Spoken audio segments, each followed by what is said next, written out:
देखो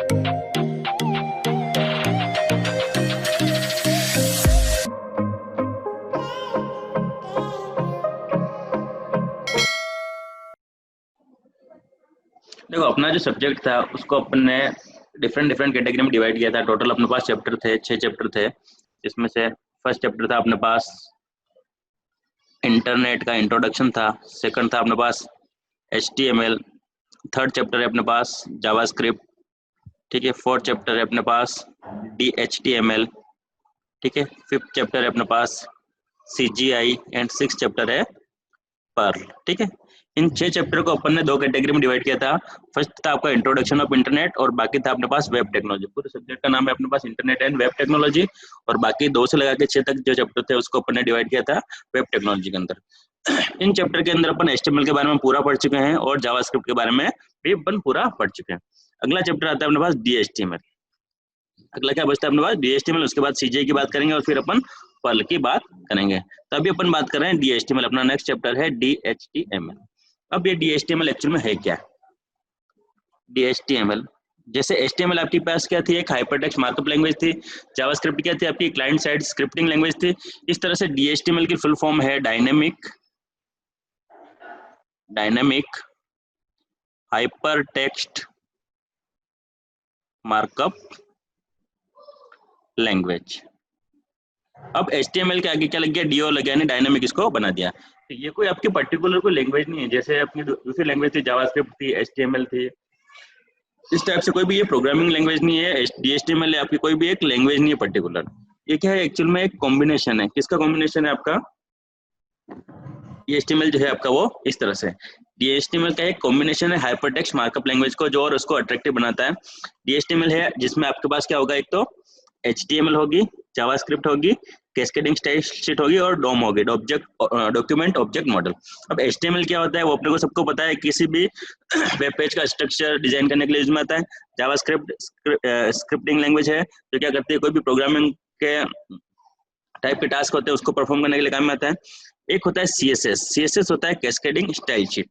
ये क्या करता है कि जो भी आपके HTML पेज का जो आपका डिजाइन है उसको और अट्रैक्टिव कैसे बनाया जाए। जैसे कोई मकान बनाते हैं, जैसे मान लीजिए, तो मकान बनाने का काम सिविल इंजीनियर और मजदूर वगैरह बना लेते हैं, लेकिन उसको और अट्रैक्टिव कैसे बनाते हैं, उसको अपन पेंट वगैरह कलर वगैरह करके उस मकान को क्या करते हैं, अपन और भी अट्रैक्टिव बनाते हैं। तो किसी भी वेब पेज को और भी अट्रैक्टिव और भी लुकिंग उसकी कैसे बनाई जाए, वो काम करते हैं अपने पास CSS कैस्केडिंग स्टाइल शीट। और उसके बाद कोई भी मान लीजिए उस वेब पेज के साथ अपने को और भी कोई डॉक्यूमेंट या कोई भी ऑब्जेक्ट्स वगैरह उसको अपने को अटैच करना है उस वेब पेज के साथ में, उसके लिए आपके पास लैंग्वेज होती है डोम, जिसको अपन कहते हैं डॉक्यूमेंट ऑब्जेक्ट मॉडल। ये अपने पास सिलेबस का पार्ट नहीं है डोम। तो अपन को बात करनी है कुल मिला के DHTML है, ये क्या है, कॉम्बिनेशन है। ये कोई पर्टिकुलर लैंग्वेज प्रोग्रामिंग लैंग्वेज नहीं है, कोई भी स्क्रिप्टिंग लैंग्वेज नहीं है। ये क्या है, HTML जावास्क्रिप्ट CSS और डोम का एक कॉम्बिनेशन है, जिसको अपन क्या कहते हैं DHTML। ये कोई भी पर्टिकुलर लैंग्वेज नहीं है, इन सब का क्या है, एक कॉम्बिनेशन है। तो अब अपन बात करते हैं कि HTML के बारे में अपन सब कुछ जानते हैं, सब कुछ पढ़ चुके हैं, जावास्क्रिप्ट के बारे में सारी बातें कर चुके हैं। अगला नंबर आता है अपने पास कैस्केडिंग स्टाइल शीट, यानी अपन बात कर रहे हैं CSS, जिसके बारे में अपने को कोई भी नॉलेज अभी फिलहाल अपने पास नहीं है। तो HTML के बारे में जानते हैं अपन, जावास्क्रिप्ट के बारे में जानते हैं, और अगली बात करते हैं अपन CSS की। ये किसका पार्ट है एक्चुअल में, DHTML का ही एक पार्ट है, तीसरा पार्ट। 4 पार्ट मिलके पास क्या बनता है आपके पास, ये DHTML बनता है। उसमें से 2 पार्ट अपन डिस्कस कर चुके हैं। तीसरे पार्ट की बात कर रहे हैं अपन CSS कैस्केडिंग स्टाइल शीट के बारे में। अब क्या होती है कैस्केडिंग स्टाइल शीट, उसकी बात करते हैं अपन कि CSS क्या होता है। CSS की फुल फॉर्म होती है कैस्केडिंग स्टाइल शीट। कैस्केड का मतलब बहुत सारे स्टाइल शीट को एक साथ अपने को कंबाइन करना किसी एक पर्टिकुलर यूनिट के अंदर। कैस्केड का मतलब जैसे बहुत सारे ये पेज है, ये देखो एक पेज दूसरा पेज, इन तीनों को मैंने क्या कर दिया, कॉम्बिनेशन बना दिया पूरा। तो एक कौन सी फॉर्म होगी इसकी, कैस्केड फॉर्म होगी। तो इस तरह से अपने को स्टाइल शीट को डिफरेंट स्टाइल शीट को एक साथ में अरेंज करना, वो कहता है कैस्केडिंग, उसको अपन कहते हैं। ठीक है। अब दूसरा, आपके HTML के जो एलिमेंट्स है आपके वेब पेज के ऊपर, वो किस तरह से डिस्प्ले हैं वो डिसाइड करने का काम करता है आपका CSS कैस्केडिंग स्टाइल शीट। आपके HTML का जो वर्जन है 4.0 और उसके अबव के जो सारे उसके अबव के जो सारे आपके वर्जन्स हैं उन सबको सपोर्ट करती है आपकी CSS। ठीक है। उसके बाद कोई अदर एक्सटर्नल स्टाइल शीट है, उसको भी आप वेब पेज से लिंक कर सकते हो। और एक्सटर्नल स्टाइल शीट होती है वो CSS की फाइल में की फॉर्म में आपकी स्टोर होती है। और मल्टीपल अपने पास स्टाइल शीट को अपन कैस्केड फॉर्म में अपन इसको अरेंज कर सकते हैं। अब कैसे वर्क करता है, क्या होता है एक्चुअल में, इसके बारे में अपन आगे बात करते हैं।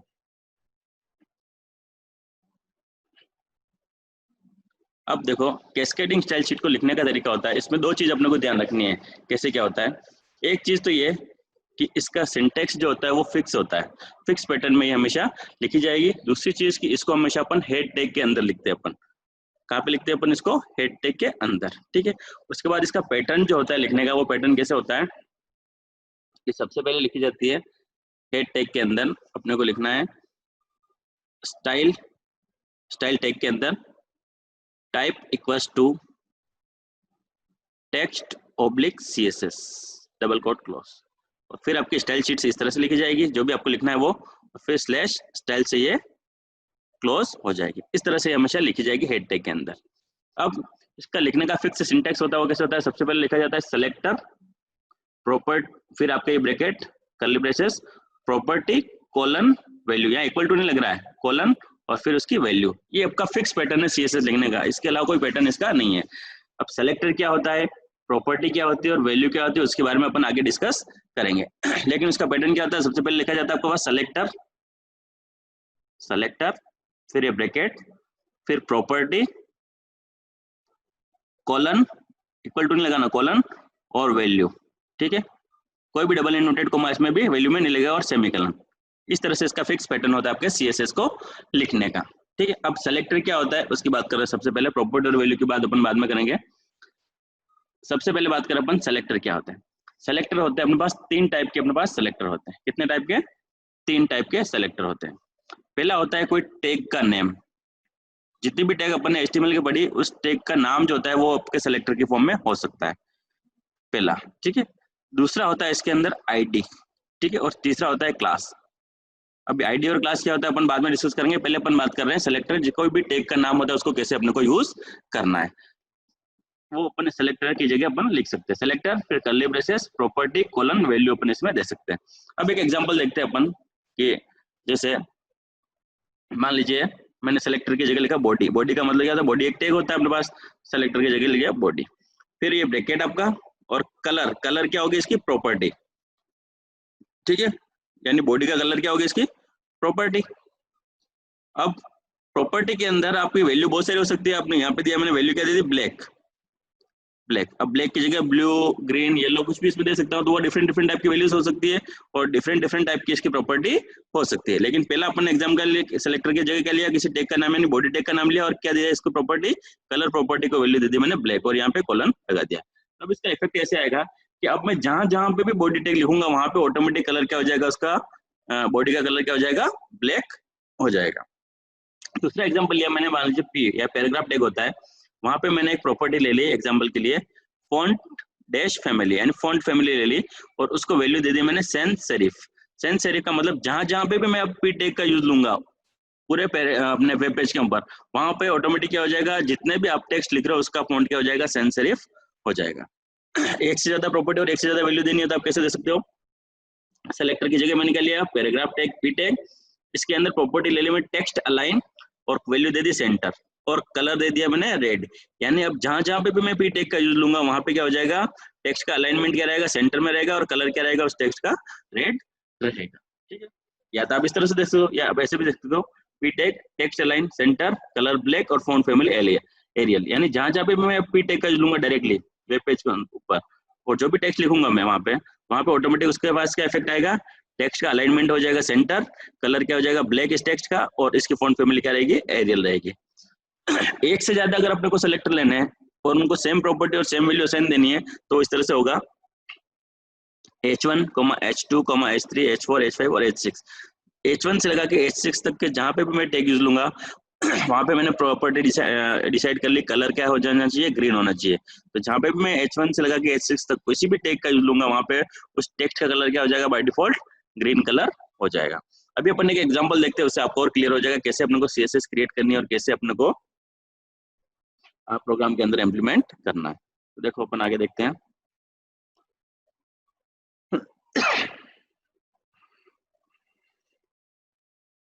नोटपैड स्टार्ट करते हैं सबसे पहले।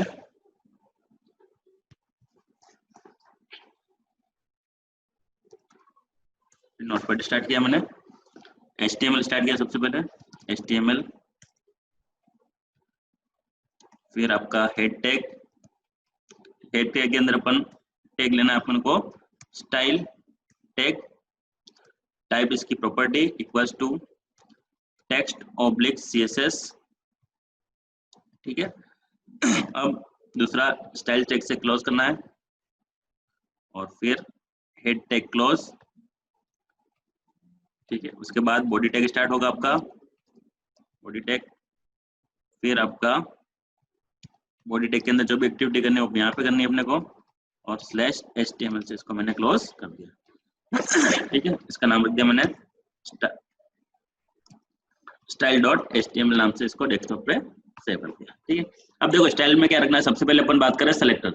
सेलेक्टर को लिखने का तरीका है, फॉर एग्जांपल मैं यहाँ पे ले रहा हूँ पी टैग ले लिया मैंने, यहाँ पे लिखा पी, खाली डायरेक्टली टेक्स्ट का टैग का नाम लिखना है, कोई भी आपका एंगुलर ब्रैकेट इसमें नहीं लिखना है, ये पी, और ये मैंने कर्ली ब्रेसेस लगा दिया। अब आपको प्रॉपर्टी लिखनी है कि मैं चाहता हूँ टेक्स्ट का कलर जो भी हो वो क्या हो जाए, रेड कलर में आए अपने सारे टेक्स्ट, ये पहली प्रॉपर्टी लिख दी, ठीक है। दूसरी प्रॉपर्टी मैं इसमें लिख रहा हूँ, ठीक है, मान लिया टेक्स्ट का कलर ले लिया मैंने, रेड ले लिया बस, ठीक है। अब इसको मैंने सेव कर दिया। अब मैं देखो जहां जहां पे भी पी टैग का यूज लेता हूँ बॉडी टैग के अंदर, ठीक है, वहां पे बाय डिफॉल्ट उसका कलर क्या आ जाएगा, रेड। तो यहाँ पे देखो मैं क्या लिख रहा हूँ, पी टैग जैसे यूज में लिया तो this is a text for paragraph, ठीक है, ये लिखा मैंने सिंपल सा, पी टैग को मैंने क्लोज कर दिया, एक पैराग्राफ लिखा, सेव किया मैंने इसको। यहाँ पे देखो टेक्स्ट जो किसमें आ गया आपका, रेड कलर में आ गया, जबकि बाय डिफॉल्ट किसमें आना चाहिए था अपने को, ब्लैक में आना चाहिए था, लेकिन आ किसमें रहा, रेड में, क्योंकि आपने क्या किया, यहाँ पे सेलेक्टर पी लिया और उसके अंदर प्रॉपर्टी ले ली कलर और उसके बाद में रेड। अब इस तरह से अपन आगे जब पढ़ेंगे तब डिफरेंट डिफरेंट प्रॉपर्टी और कलर की बात, वैल्यू की बात ही करेंगे, लेकिन एक एग्जांपल ले रहे हैं अपन के, इस तरह से अपने को सेलेक्टर लिखना है, इस तरह से उसकी प्रॉपर्टी लिखनी है और कॉलन लगा के उसकी वैल्यू लिखनी है। अब मैं जितना भी पैराग्राफ टैग लूंगा अपने इस पूरे पेज के अंदर, वहां पे उनका बाय डिफॉल्ट कलर क्या हो जाएगा, सबका रेड रेड होता रहेगा। यहाँ पे 3 पैराग्राफ बना लिया, 4 बना लिया, ठीक है। उसको रिफ्रेश किया वापस मैंने,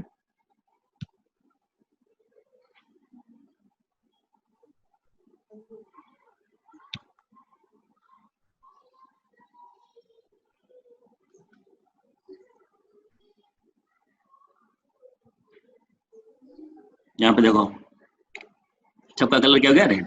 अब मुझे क्या करना, मान लीजिए अगर मैं HTML के अंदर इसका यूज लेता तो मेरे को एक एक पैराग्राफ के अंदर जाके इसका कलर, फॉन्ट कलर हर बार इसको लिखना पड़ता है।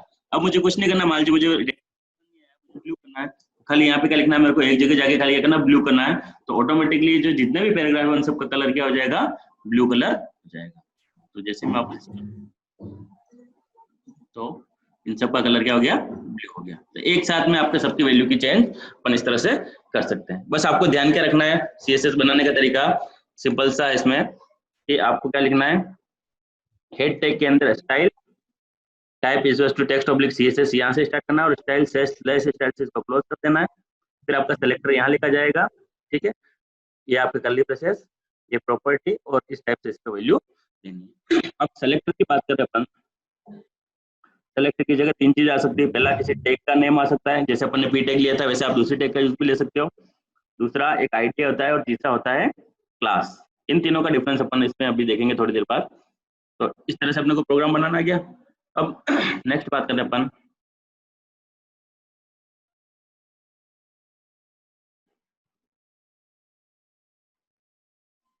ये अपन ने एग्जांपल लिया था इसका।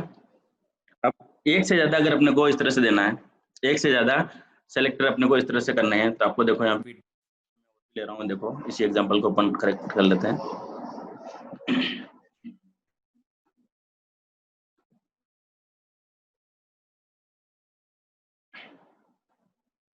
ये तो अपने पास एक स्टाइल थी, दूसरी ले रहे हैं अपन H1, H2, H3, H4, H5, H6, ये 6 टैग है, और जहाँ पे भी मैं इनका यूज लूँ वहां पे ऑटोमेटिक क्या होना चाहिए, इसका कलर अपन चाह रहे हैं कि ग्रीन हो जाए, तो यहाँ पे लिख रहा हूँ मैं कलर कोलन ग्रीन, ठीक है। अब इनका जहाँ पे भी यूज लेने वाले अपन वो यहाँ पे आ जाओ, जहाँ पे भी अपन ने, यहाँ पे मान लीजिए मैं ले रहा हूँ H1, तो ये H1 लिखा। यहाँ पे टाइप कर रहे हैं अपन, this is heading text slash H। फिर क्या आएगा इसका, देखो ये H1 का क्या होगा, कलर क्या हो गया आपका, ग्रीन कलर हो गया। ठीक है, अब H1 से लगा के H6 तक जितने भी आप लिखोगे ऑटोमेटिक बाय डिफॉल्ट, मान लीजिए मैंने यहाँ पे लिखा H4, तो भी इसका कलर क्या आएगा आपका, ग्रीन ही आएगा।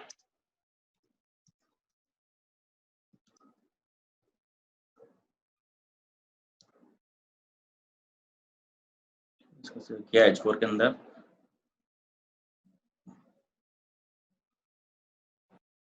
H4 आया, लेकिन इसका कलर क्या है आपका, ग्रीन कलर आ गया। ठीक है, तो इस तरह से आप मल्टीपल सेलेक्टर भी इस तरह से वैल्यू दे सकते हो। ठीक है, तो सेलेक्टर की जगह पहली बात क्या करते हैं अपन, किसी टैग का नाम दे सकते हैं। ठीक है, अब मान लीजिए आपने यहाँ पे पी टैग ले लिया फॉर एग्जाम्पल। ठीक है, अब जितने भी पी टैग आप लिखोगे, जहां जब लिखोगे वहां पे आपका सेम सबका कलर क्या हो जाएगा, बाय डिफॉल्ट ब्लू होता रहेगा। लेकिन अगर मैं चाहता हूं कि कुछ पैराग्राफ का कलर तो हो जाए ब्लू और कुछ का हो जाए रेड, तो वहां पे क्या जाती है अपने पास, प्रॉब्लम आ जाता है। अब पी टैग तो आप सिंपल सा लिखोगे इस तरह से, ये तरीका होता है। आप जितने पैराग्राफ बनाओगे आप इसी तरह से बनाओगे। तो लेकिन अपन ने यहाँ पे क्या डिसाइड करा कि इसकी स्टाइल शीट को हमेशा कलर सबका क्या रहे, ब्लू ही रहे। तो जितने भी पैराग्राफ देख लेंगे उनका सबका कलर तो रहेगा आपका ब्लू ही। अब प्रॉब्लम कहाँ पे आ जाती है कि मैं चाहता हूँ कि सबका ब्लू नहीं हो, कुछ का ब्लू हो और कुछ का रेड हो जाए, तो उस कंडीशन में आपका ये सिलेक्टर वर्क नहीं करेगा। अगर ये सिलेक्टर आप टैग का यूज लोगे, जहां जहां पी टैग यूज लोगे वहां वहां पे इसका इफेक्ट आएगा ही आएगा। तो आप इस तरह से दो कलर देना चाहते हो, अलग अलग पैराग्राफ को अलग अलग कलर देना चाहते हैं अपन, तो वो पॉसिबल आपका इस तरह के सिलेक्टर से वो नहीं हो पाएगा। तो उसके लिए अपने को करना पड़ेगा, जो अपने अगले टाइप के दो सिलेक्टर है, एक तो है आईडी और एक है अपने पास क्लास। वो बताने का तरीका होता है, वो बनाने का तरीका होता है कि सेकंड होता है अपने पास आईडी सेलेक्टर। आईडी सेलेक्टर जो होता है वो किस तरह से वर्क करता है अपने पास, आईडी सेलेक्टर की बात करते हैं अपन। उसको लिखने का तरीका होता है अपने पास, वन सेकेंड, हमेशा टेक सेलेक्टर जो होता है, पहले जो टेक का नेम होता है उसमें तो आपको टेक का नाम ही लिखना है। ठीक है, जो अपने पास इनबिल्ट टेक है वही नाम में आएंगे। लेकिन आईडी सेलेक्टर के अंदर आप यूजर डिफाइन होता है, आप अपने नाम से या किसी दूसरे नाम से भी उस सेलेक्टर को बना सकते हो। उसका तरीका होता है, सेलेक्टर की जगह हमेशा लिखा जाएगा हैश, ये इस तरह से हैश लिखा जाएगा, ये दिख रहा है आपको हैश। ठीक है, उसके बाद आपका सेलेक्टर का नाम जो यूजर डिफाइन कुछ भी हो सकता है। फिर प्रॉपर्टी कॉलन वैल्यू तो अपने पास जो है सेम वही। अब कैसे लिखा जाएगा देखो, जैसे हैश जिस भी वर्ड के आगे लगा दिया आपने, इसका मतलब वो क्या बन चुका है, एक आईडी बन चुका है। ठीक है, आईडी सेलेक्टर बन चुका है। हैश और मैंने यहाँ पे लिखा ग्रीन। ठीक है, ग्रीन नाम से कोई टैग अपना होता ही नहीं एचटीएमएल के अंदर, तो ये क्या बन चुका है, एक आईडी बन चुका है।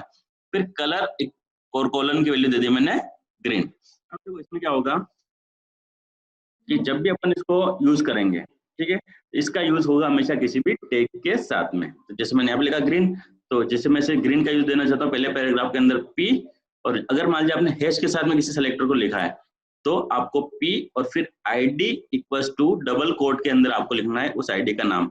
आईडी का नाम क्या रख दिया मैंने, ग्रीन, और ये तो टैग आपका इस तरह से स्टार्ट होगा। पैराग्राफ टैग ही है लेकिन आईडी की वैल्यू क्या दे दी मैंने, ग्रीन। अब जो भी टेक्स्ट लिखना है आपको, टेक्स्ट आप यहाँ पे लिखोगे और स्लैश पी से कर दो। अब ये जो भी टेक्स्ट है उसका कलर क्या आ जाएगा आपका, ग्रीन आ जाएगा। मान लीजिए एक और पैराग्राफ लिया दूसरा पी, और उसके अंदर नॉर्मल टेक्स्ट का कोई भी आईडी मैंने नहीं लिखी, तो इस पैराग्राफ का कलर आएगा आपका बाय डिफॉल्ट ब्लैक, और इस पैराग्राफ का कलर क्या आ जाएगा बाय डिफॉल्ट, सॉरी इस पैराग्राफ का कलर क्या आ जाएगा आपका, ग्रीन। इस तरह से यूजर डिफाइन अपन सीएसएस भी बना सकते हैं। तो उसके लिए अपने को क्या करना है, यूज किसका लेना है, अपने को आईडी का यूज लेना है। अब जहां जहां मुझे ग्रीन कलर चाहिए पैराग्राफ का, वहां वहां पे क्या लूंगा मैं, इस ग्रीन वाले का यूज ले लूंगा, और जहां जहां नहीं चाहिए वहां पे नॉर्मल पैराग्राफ का अपन यूज। इस तरह से देखो दूसरा लिया मैंने पेरा वन, और उसके आगे लगा दिया मैंने हैश लगा दिया। इसका मतलब ये क्या बन चुका है, एक आईडी बन चुका है।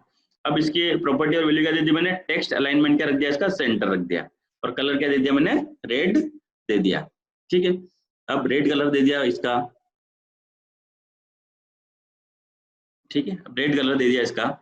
तो अब जहां जहां भी मैं मेरे को पैराग्राफ वन का आईडी का यूज लूंगा, वहां पे टेक्स्ट का अलाइनमेंट बाय डिफॉल्ट क्या हो जाएगा, सेंटर हो जाएगा, और कलर क्या हो जाएगा उसका, रेड हो जाएगा। ठीक है, अब देखो इसको अपन एक एग्जांपल देते हैं आईडी का, आईडी कैसे वर्क करता है।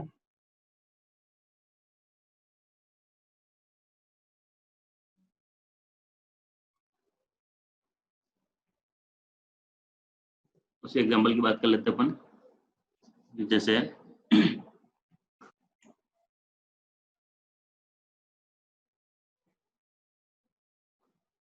ये पैराग्राफ टेक था। अब यहाँ पे मैं ले रहा हूँ कलर ग्रीन, जो कर रहा हूँ मैं कर रहा हूँ, ठीक है। अब हैश, और यहाँ पे दे दी मैंने वैल्यू ग्रीन, ठीक है, और कलर दे दिया इसका ग्रीन, ठीक है। अब H1 टैग है और H4 टैग है। अब P के अंदर तो आपने डिसाइड कर रखा है कि P टैग का है, वो सब क्या हो जाए, इसका कलर बाय डिफॉल्ट तो आपका यही आ रहा है।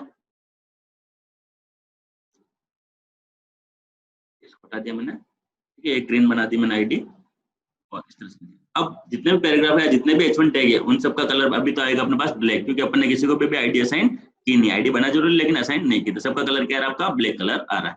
अब देखो इसमें चेंजेस करना, आपने को आईडी लिखनी है, आईडी के लिए आपको क्या लिखना है, पी टैग ऐसे लिखा जाएगा, space ID equals to double quote के अंदर आईडी का नाम, एक से ज्यादा आईडी हो सकती है, तो डबल कोट के अंदर आईडी का नाम क्या है अपने पास, ग्रीन, ये ग्रीन लिख दिया मैंने, ठीक है।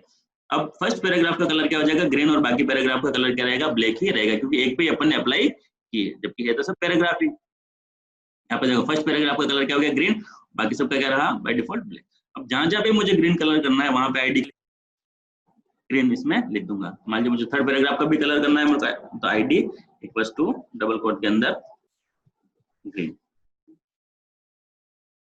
मान लीजिए H1 वाले का भी कलर ग्रीन करना है, तो आईडी इक्वल्स टू ग्रीन, ठीक है। इन तीनों लाइन का कलर क्या हो जाएगा, आपका ग्रीन हो जाएगा, और बाकी सबका कलर क्या रहेगा, ब्लैक ही रहेगा। तो इन बाकी सबका कलर क्या हो गया, आपका ब्लैक ही रहा। तो इस तरह से आईडी का यूज अपन इसमें ले सकते हैं, ठीक है। अब बाकी पैराग्राफ आपके जैसे एज इट इज थे वैसे ही थे, बस आपको ध्यान क्या रखना है, हैश टैग के साथ में जो भी आईडी लिखी उसको आपको अप्लाई आपका इस तरह से करना, ठीक है। ये होती है अपने पास आईडी की बात। कोई डाउट इसमें? No sir. ठीक है, अब आगे बात कर रहे हैं अपन, तीसरा अपने पास आता है क्लास। क्लास क्या चीज है, तीसरा सेलेक्टर की बात कर रहे हैं अपन, क्लास। क्लास जो होता है वो भी सेम आपका आईडी की तरह ही वर्क करता है, जस्ट डिफरेंस इतना होता है कि वहां पे आप क्या लिखते हो, हैश टैग के साथ में आईडी का नाम लिखते हो, और यहाँ पे आपको क्या लिखना है, डॉट के साथ में लिखना है, कि डॉट फिर, इतना सा डिफरेंस है इसमें, ठीक है। पहला डिफरेंस तो ये। दूसरा डिफरेंस ये कि अगर मान लीजिए आपने को किसी कंडीशन के थ्रू अप्लाई करनी स्टाइल शीट, कंडीशन का थ्रू का मतलब कि जैसे मैंने यहाँ पे डॉट लिखा, और डॉट लिखा राइट, यानी जहां पे भी अब मेरे को यूज लेना वहां पे क्या लिखूंगा, जैसे पैराग्राफ के टैग के साथ यूज लेना, तो पी फिर क्लास इक्वल्स टू राइट, ठीक है, और फिर पैराग्राफ का आपने टेक्स्ट लिख दिया और स्लैश पी से इसको क्लोज कर दिया। अब अब ये जो पैराग्राफ है, ये टेक्स्ट है, इसका कलर क्या रहेगा, इसका अलाइनमेंट राइट रहेगा, या इस पे जो आपने प्रॉपर्टी एवेल्युएशन की उस पर अप्लाई हो जाएगी। लेकिन मैं चाहता हूँ किसी कंडीशन के थ्रू हो, यानी मैंने यहाँ लिखा है पी डॉट राइट, यानी अब ये राइट वाली जो क्लास है वो कहाँ कहाँ पे आपको अप्लाई होनी, मतलब आपका स्टाइल अप्लाई करेगी, वो रहेगी आपके जब जब आपने पैराग्राफ टैग के अंदर ही अगर इसका यूज लोगे तो आपका इफेक्ट आएगा, बाकी दूसरी टैग के साथ में यूज लिया इसका तो उसका में आपका इफेक्ट नहीं आएगा। तो आईडी के अंदर क्या होता है कि आप जिस भी टैग के साथ में यूज ले रहे हो उसके साथ उसका इफेक्ट आ रहा था, जैसे प्रीवियस एग्जांपल लिया था अपन ने, तो आपका वो पैराग्राफ टैग के साथ में भी काम कर रहा था और हेडिंग टैग के साथ में भी काम कर रहा था, यानी पी टैग के साथ में भी काम कर रहा था, H1 टैग के साथ में भी काम कर रहा था। लेकिन अगर आपको कंडीशन देनी है कि आपने जो स्टाइल शीट बनाई वो किसी पर्टिकुलर टैग के साथ में ही वर्क करे, दूसरे किसी के साथ में वर्क नहीं करे, तो उसके लिए अपन बनाते हैं उसका अगला सेलेक्टर होता है आपके पास क्लास सेलेक्टर।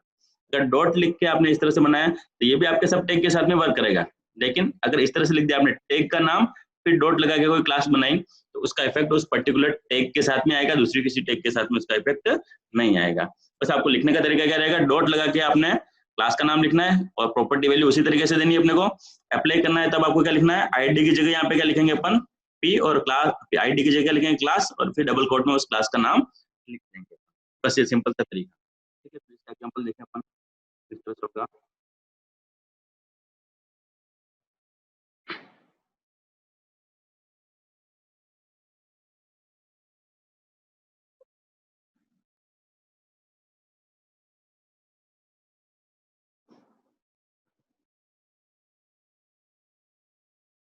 नोटपैड स्टार्ट किया।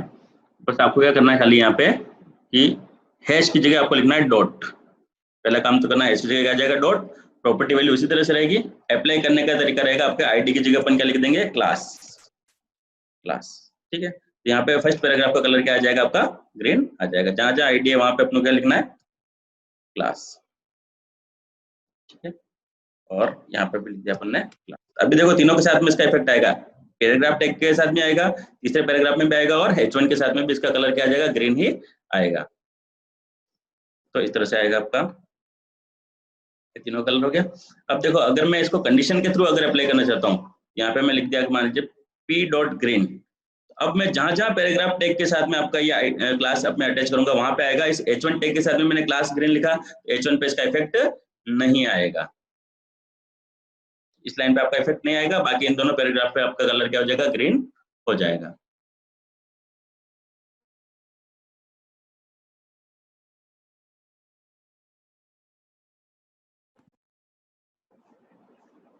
ये देखो, ठीक है। भले अब मैंने यहाँ पे क्या किया था, तीनों पे अप्लाई किया था इफेक्ट, तो इस पैराग्राफ के साथ में आ गया ग्रीन, इसके साथ में आ गया, लेकिन इस H1 टैग के साथ में नहीं आया। जबकि यहाँ पे लिखा था मैंने कि H1 class equals to green, फिर भी इस पे इफेक्ट नहीं आया। तो किसी कंडीशन के थ्रू आपको स्टाइल शीट अप्लाई करनी है तो अपन किसका यूज ले सकते हैं, क्लास का।